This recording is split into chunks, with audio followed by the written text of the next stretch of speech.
Hi, my name is Gerhard Schwantner. Welcome to Selling Power TV. Today we're in San Francisco at the Sales 2.0 conference, and we have the pleasure of speaking with Andrew Field. He's the CEO of PFL.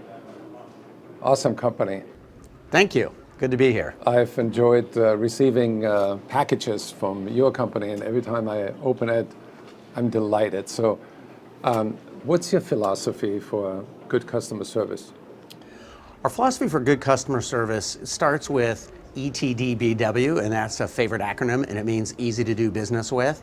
Traditionally, people like going to a printer, which was how we started, about as much as going to the dentist or the auto repair shop. They knew it was going to be painful and expensive, but it's unavoidable. And we really tried to take a lot of that pain and friction out. One of the first things we did was we put pricing available right there out online. People can say, oh, this kind of paper, that kind of paper, this quantity, and they can see the price even though it's a custom printed item.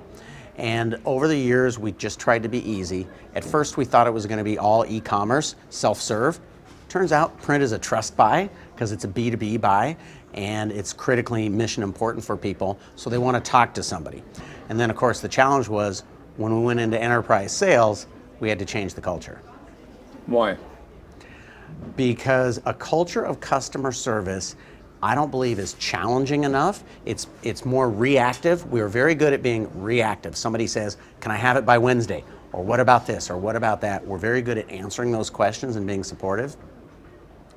In enterprise software sales, software as a service, we are using the model of going in, of really challenging people, of bringing some unique new insights to them. And in our traditional e-commerce business, it's usually hours or maybe a few days between first contact and when we're doing their order, right, and only a couple more days and it's out the door. We've had as long as 18-month sales cycles. Wow. So it takes a sales culture, and it takes different people, and it takes a very different mindset about what you're doing. So what you're saying is that you have one culture for the company, but you're separating the sales department from service. We really are, and we even separated them physically, because people form tribes and mini tribes, right, and the sales people, it's a little more of a competitive culture. We have some competition on the customer service side, but when you get into true sales, going out and hunting whales, as we heard earlier today, it gets into a very interesting dynamic. Now, part of what we do is we do it still as a team. We consider selling to be a team sport, and we all work together. There's no commissions. People are paid salary. So we're incented to do the right thing for the customer, but still it's very competitive. People have their little race car icons up on the board, and when you got one guy and he's still in the pit stop and other people are out ahead of him, people are making jokes about he's choking on the minivan exhaust fumes and that sort of thing.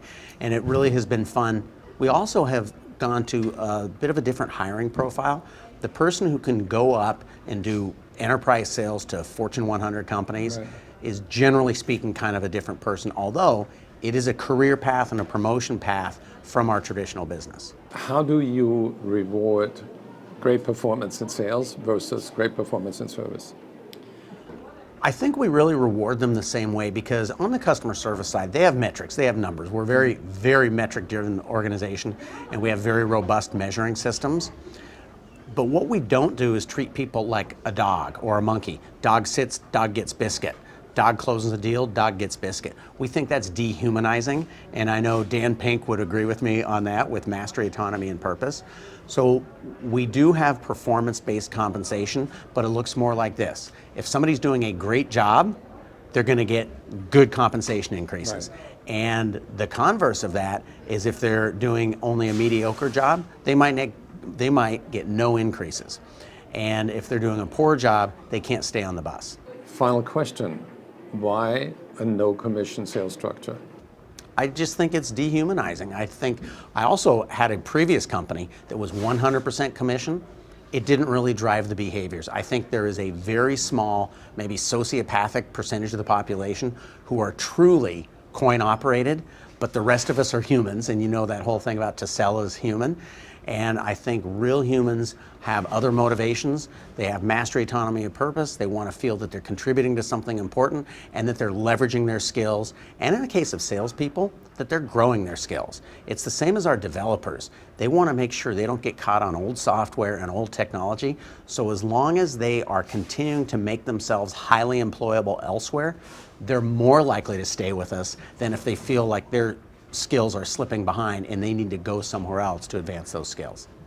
So for anybody who's out there who would like to learn more about Andrew's company, go to PFL.com, and you can find out about both our e-commerce print as well as our sales and marketing software as a service offerings.